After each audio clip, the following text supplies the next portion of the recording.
Uyu uri kureba imbere yawe yitwa DJ Toxic. Amakuru ari kugenda amuvugwaho ni uko nyuma y'uko atwariye ku muvuduko uri hejuru yaje kugonga umupolisi ndetse umupolisi aza kuhasiga ubuzima. Ni ibintu bidasanzwe ndetse ni inkuru twumvise bwa mbere mu matwi yacu mu gihugu cy'u Rwanda, kuba umuntu yatwarira ku muvuduko uri hejuru ndetse bagerageza kumuhagarika ntabyumve, ahubwo bikaza kurangira ahitanye umupolisi. So reka twihute cyane twinjire muri iyi nkuru, gusa mbere y'uko nyinjiramo reka mbanze nguhe ikaze. Iyi bayita Kigali The Trinity Talks Entertainment. Ni amakuru yose y'ibyamamare tugenda tugarukaho abari kugenda avugwa hirya no hino. Nimba ari ubwa mbere utwumvishe, iyi niyo source y'amakuru yose bari kugenda avugwa hirya no hino. Ntugende udakanze subscribe kugira ngo uzayicikwa ikintu na kimwe. Reka tuyinjiremo, turifashisha ikinyamakuru cya 3D TV, nicyo cyabanje gutangaza iyi nkuru kubera ko nta bindi binyamakuru byinshi byari byayivugaho.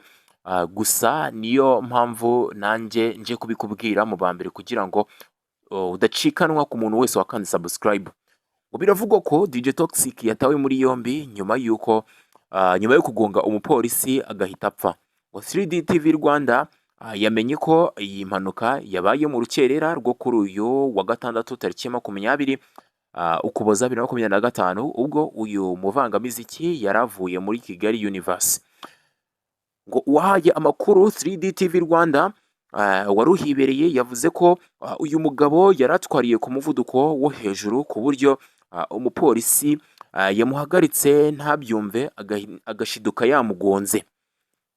Ngo twavuye Kigali Universe mu rukerera nka saa 11 turenze roundabout. Ubwo iyo tuvuze roundabout ni hariya muri rompowe yo mu mujyi. Yahise aducaho yihuta. Umupolisi wari uri mu muhanda aramuhagarika, undi birangira amugonze ahita atabaruka. Nuko nguko 3D TV Rwanda yabashije kuba ibivugaho, nk'uko n'ubundi hari umutangabuhamya yagejeje kubivuga akabisobanura neza ko uyu DJ Toxic yari ari ku muvuduko urenze cyane.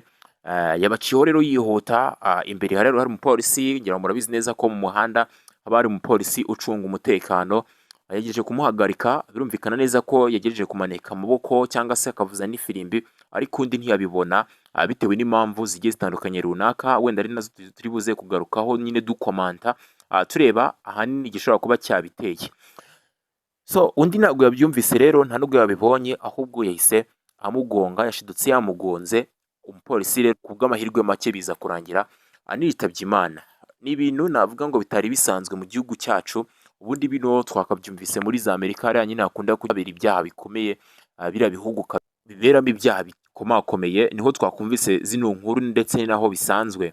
Ariko kubyumva hano mu gihugu cy'u Rwanda, aho umutekano uba uri full, aho bimaze kumenyekana ko igihugu cyacu cy'u Rwanda ari ntagiranwa mu bijyanye n'umutekano, rero ibi bintu navuga ko bidasanzwe. N'ubwa mbere twumvise inkuru nk'iyi ngiyi. Rero wenda ngarutse ku witwa DJ Toxic, ni umusore navuga ngo wamenyekanye mu bintu byo kuvanga umuziki, ndetse akaba urugero rwiza rwerekana yuko uyu muziki cyangwa se ibintu byo kuvanga imiziki bishobora kuba byatunga umuntu. Yagira murabizi neza ko mbere bitahabwaga agaciro, ndetse n'ibintu bititabwagaho cyane, ndetse byagera mu birori ntibirirwe bashaka umuntu uvanga imiziki, ndetse ugasanga bamwe banabikoze nabi. Ariko DJ Toxic navuga ko ari pioneer cyangwa se ari umwe mu ba mbere babizanye, ndetse n'umwe mu basore navuga ngo bajyaga bigisha abandi mu kuvanga imiziki kubera experience ayibifitemo. By'umwihariko yakunze kumenyekana nk'umwe mu bavanga imiziki, ariko nanone aza kuba umwe mu bantu bafasha abahanzi, kubera ko hari indirimbo nyinshi yagiye ashyira hanze atari uziririmbye, ahubwo ari ukwishyura nyine agatanga support igaragara muri muzika nyarwanda. Kubera ko murabizi hari nk'indirimbo yitwa Pull Up y'uwitwa Kivumbi King. Nimba utazi uyu DJ Toxic, niwe nyirayo. Nujya kuyireba neza urasanga iri kuri channel ye, ndetse anagaragara muri video. Hari n'izindi ndirimbo zigiye zitandukanye zaba Betray, ndetse n'abandi bahanzi benshi bagiye batandukanye baririmba hip hop. Urumva ko yari umwe mu basore kabisa bafite industry bayifitiye akamaro. So rero uyu DJ Toxic ni umwe mu basitari kabisa navuga ngo bamaze gukorera agafaranga cyane, kubera ko babihereye muri 2010 kugeza kuri ubu ngubu. Rero yari umuhosta, yari umwe mu bantu kabisa navuga ngo bavanga imiziki abantu bakabikunda cyane, kubera ko yajyaga atumirwa aho rukomeye nko muri za stade zigiye zitandukanye hano mu Rwanda, yari umwe mu bantu bifashishwaga. Urumva ko nta kabuza yari umuntu ukomeye. Rero ngarutse ku mateka ye bwite, ubundi yitwa Ntwari Arnaud cyangwa se Ntwari Mugisha, akaba yaravukiye hariya mu gihugu cya Congo, kubera ko papa we ni umukongomani, yavukiye hariya Kinshasa. Ndetse ari hano mu Rwanda hamaze igihe, kubera ko mama we ni umunyarwanda. Birumvikana ko ni umunyarwanda muri rusange, kubera ko anazi igihugu cy'u Rwanda, nicyo azi, nicyo yakuriyemo. Birumvikana nyine ni umunyarwanda wuzuye. So DJ Toxic rero yabitangiriye hariya muri Aperugunga, niho yahereye bino bintu byo kudija, niho yabitangiriye. Ku bw'amahirwe biza no kumuhira cyane, agira audience nini cyane, azana icyitwa Toxic Experience. Iki ngiki cyari ngarukamwaka, ni ibirori yajyaga akora, agatumira abantu benshi bagiye batandukanye, yaba abahanzi ndetse agakora ikirori nyine, ngira ngo muri kubyumva. Abantu benshi rero baza kubona ko ashoboye, ndetse baza no kumukunda. Benshi batangira kumwigana, atangira gutraininga abashaka kwinjira muri uyu mwuga wo kudija. Urumva nyine yari umuntu uzi ubwenge bwinshi cyane, kubera ko iyo umuntu akoze ikintu nk'iki ngiki kikaba successful ku rwego nkuru nguru, birumvikana ko aba ari umuntu uzi ubwenge, kandi aba ari umuntu ukomeye ufite agaciro cyane muri sosiyete. Urumva yari umuntu urenze cyane. So ariko kubera iki gikorwa yakoze ndetse cyamubayeho, byatumye ajyaho icyasha, ndetse abantu bamenya byinshi cyane, batari bamuziho nk'umuntu kabisa witondura aho ngaho ucecetse cyane. Bamenye byinshi.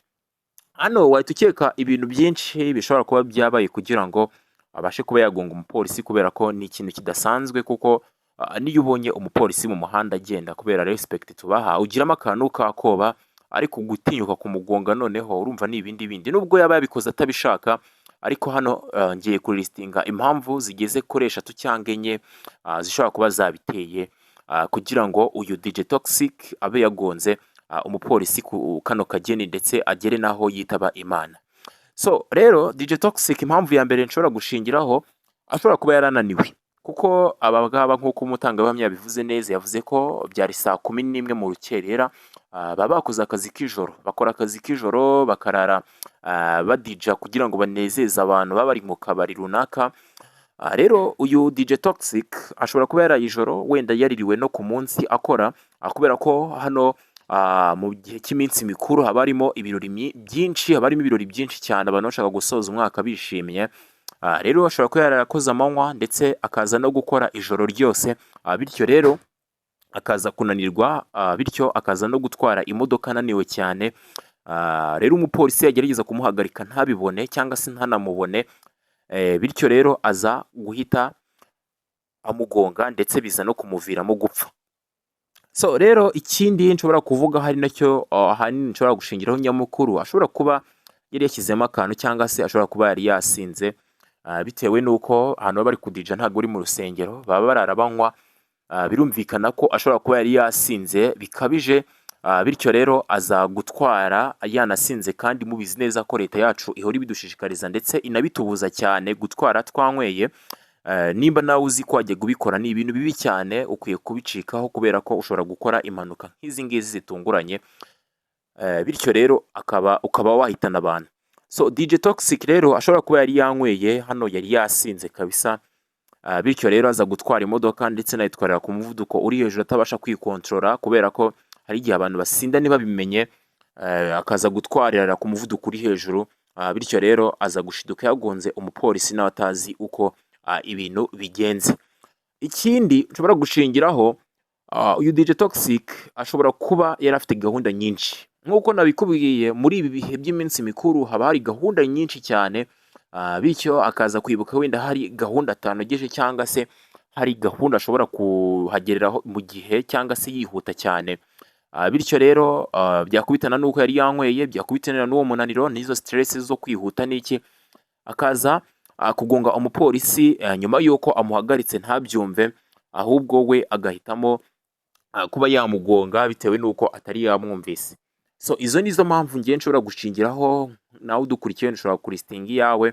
Ariko ahanga birumvikana ko kabisa mu minsi mikuru no kwitonda, ndetse no kwigengeserera, ntidusinde, ntidutware twanyweye nk'uko leta yacu yari ibidushishikariza kugira ngo twirinde izo mpanuka, kugira ngo ubashe kuramira ubuzima bwa mugenzi wawe, noneho abantu batwara imodoka bo urumva ni ibindi bindi. Mu minsi mikuru ukwiye kwitonda kubera ko abantu benshi bakunda kuhatakariza ubuzima. Hano rero DJ Toxic ikintu yakoze cyangwa se ikintu cyamubayeho ni agahomamunwa ndetse n'ibintu bidasanzwe.